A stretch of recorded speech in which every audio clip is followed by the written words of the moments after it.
Hello and welcome back to another video. This is for Unit 1, Lesson 3, Significant Figures. So let's go ahead and get started. So we're going to first start with a discussion on accuracy and precision. It will help tie into what exactly significant figures are. So let's first start with discussing the definitions of both of these words. So if you look at the models below, you can see we have 4 dartboards, each describing a different scenario. So in A, it's accurate and precise where the darts landed. In B, it's accurate and not precise where the darts landed. In C, it's not accurate and precise. And in D, it's not accurate and not precise. So I want you to take a minute and see if you can come up with a definition for accuracy and precision. All right, now that you've come up with definitions, let's discuss a little bit what the definitions are. So accuracy is how close your answer is to the actual answer, or how close in this particular scenario the darts are to the actual center, the bullseye. Precision, on the other hand, is how close are your answers together to each other. How close are the darts together to each other on the dartboard? Okay. So let's talk about precision in terms of measuring. So whenever we measure something, we want to be as precise as possible. So we're always going to measure one place beyond a device's smallest markings. We call this the rule of significance. So in the example below, you can see that red line touches at about the 5.5 marking. But each ruler is built a little differently, and when we measure, we want to try to be precise. So we're going to estimate one spot beyond what we can see. So it's going to be 5.5. And it's not really in between 5.5 and 5.6. So we're going to say 5.50. And it's 5.50 centimeters.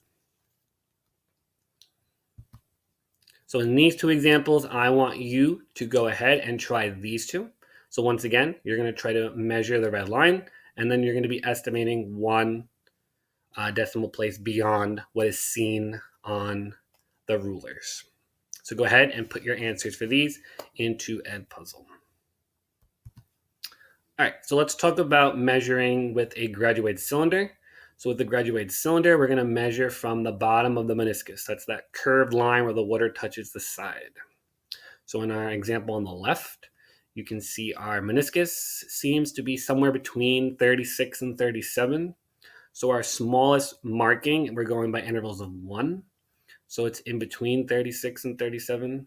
There are no smaller markings. So I'm going to make an estimation that it's about in the middle. So it's going to be about 36.5 milliliters. I estimated one marking beyond, one decimal point beyond what is seen. So I want you to go ahead and try this example that I just boxed in red. So once again, you'll read from the bottom of the meniscus and use your rule of significance, and you'll submit your answer on Edpuzzle. All right, so let's talk about our rules for significant figures. So our kind of overarching rule is that all non-zero digits are significant. So any non-zero number is significant. So let's talk about the rules for when a zero would be considered significant or not significant. So rule number 1, leading zeros are not significant.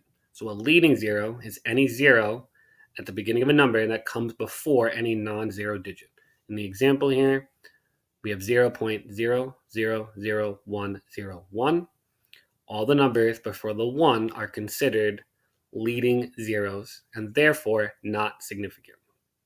In our second example, we're going to look, or our second rule, I should say, we have trapped zeros. So these are going to be significant, meaning we're going to count them in terms of which digits are significant. So you can see a trapped zero is going to be a zero that occurs between two non-zero digits. So in the example, 0.000101, the zero between the two ones is significant because it's trapped. And our last rule, a trailing zero. These are zeros that are going to occur at the end of a number. So there's no more non-zero numbers kind of occurring. They're just the zeros at the end with no non-zero digits mixed in with them. So these are going to be significant only if a decimal is present. So if you look at the example here, I have 10.0. So I have 2 trailing zeros in that particular situation. And because there is a decimal present, my number 10.0 is significant. If I had just written 10 without the decimal point, yes, I still have 1 trailing zero, but that zero would not be considered significant. Okay? So let's go ahead and take a look at a different way of remembering these rules that might be a little bit easier. All right, so let's go ahead and take a look at the second method or way that we can remember these significant figure rules. So we call this the Atlantic Pacific method. So notice I have a map of the United States of America. So the Pacific Ocean is going to be over on your left coast, so California area, whereas your Atlantic is going to be on your east coast, so where we live, on the New York side. So let's see how we can use this to help us remember our significant figure rules. So number 1, if a decimal point is absent, notice I bolded the letter A, so it corresponds to Atlantic. We're going to start counting the digits of the number from the right-hand side, or the coast where the Atlantic Ocean is, which is the right-hand side. And we're going to start counting with the first non-zero digit. The second one, if a decimal point is present, P for Pacific, we're going to start counting the digits from the left side, so the California coast. And we're going to start with the first non-zero digit. And you're going to count all the way through and include every number or every digit that is sort of kind of after that first non-zero digit. So let's take a look at some examples so that hopefully you can see where we're going with these rules and put them into practice. All right, so let's look at our first example. We have 123,456 centimeters.